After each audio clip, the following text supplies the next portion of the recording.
শুভ দুপুর বন্ধুরা। শীতের দুপুরে খাওয়া দাওয়ার শেষে কারা কারা এরকম বেল মাখা খান এবং বেল মাখা খেতে ভালোবাসেন আমাকে অবশ্যই কমেন্ট করে জানাবেন। বাড়িতে দুটো গাছ পাকা টকবেল ছিল, টকবেল দুটো নিয়ে ভাত খাওয়ার শেষে বসে পড়েছি। প্রথমে বেল দুটো আমি ফাটিয়ে নিলাম, আর এখানে একটা প্লেট নিয়েছি, চামচের সাহায্যে বেলের আঁতিটা আমি প্লেটের উপর বের করে নিলাম।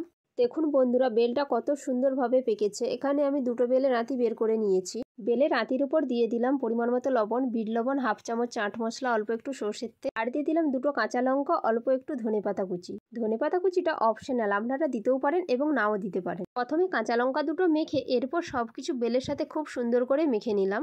এই পর্যায়ে বেলের ওপর অল্প একটু অনেকে চিনি ব্যবহার করে থাকেন, কিন্তু আমার এখানে বেলটা খুব সুন্দর মিষ্টি, সেজন্য আমি এখানে চিনিটা ব্যবহার করলাম না। এখানে বেলটা আমার খুব সুন্দরভাবে মাখা হয়ে গেছে। বেলের খোলার মধ্যে বেল মাখাটা আমি তুলে নিলাম, এখান দিয়ে দুটো কাঁচা লঙ্কা গেঁথে দিলাম। সত্যি বলছি বন্ধুরা, বেল মাখাটা খেতে এত সুন্দর হয়েছিল, এডিট করতে সময়ে জিভে জল চলে এসেছিল।